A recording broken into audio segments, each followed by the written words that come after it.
Salute पेश करते हैं। अभी जो आ रही हैं इतलात, उसमें ख़ास तौर पर जो एक पाकिस्तानी जो पायलट हैं, वो हमारे क्रिश्चियन भाई हैं। उनका नाम है कामरान बशीर।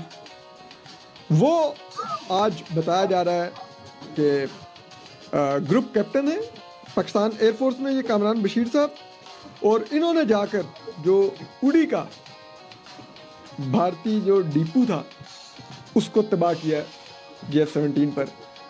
तो मैं एक बात हूँ, ये पाकिस्तान में जो अक़लियत है ना हमारे ये भाई, चाहे वो क्रिश्चियन हो, चाहे वो हिंदू हो, चाहे वो सिख हो, चाहे किसी भी उनका मज़हब से ताल्लुक़ हो, जब बात आ जाए पाकिस्तान की तो पाकिस्तान, हम मुसलमानों से ज़्यादा पाकिस्तानी हैं।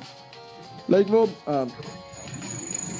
अभी शेयर किया हुआ उन्होंने कहा कि मेजर जोसेफ शरीफ वो और मेजर जस्टिन शरीफ वो 1965 और 71 की जंगें पाकिस्तान के लिए लड़े। ब्रिगेडियर साइमन शरीफ कारगिल की जंग पाकिस्तान के लिए लड़े, ठीक है, और इन लोगों ने कुर्बानियाँ दी, लड़े दलेरी से।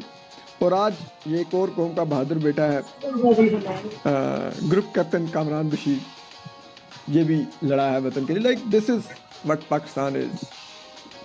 और इसीलिए मैं कहता हूँ हमें अपनी अक़लियतों पर फ़ख्र होना चाहिए, और इनको हमें अपने से ज़्यादा मुकाम देना चाहिए, अपने से ज़्यादा सर पे बिठाना चाहिए। पाकिस्तान में 3% बमुश्किल अक़लियतें बनती हैं, लेकिन उसके बावजूद अगर आप पाकिस्तान के दिफा में इनका कंट्रीब्यूशन देखें, पाकिस्तान के बिजनेसेस में इनका कंट्रीब्यूशन देखें, पाकिस्तान के शोबा तिब, शोबा IT, दीगर शोबों में इनका कंट्रीब्यूशन देखें, बिजनेसेस में देखें, आप हैरान परेशान रह जाएं कि इतना कम पाकिस्तान में अक़लियती आबादी है और वो इतना कुछ करती है इस मुल्क के अंदर।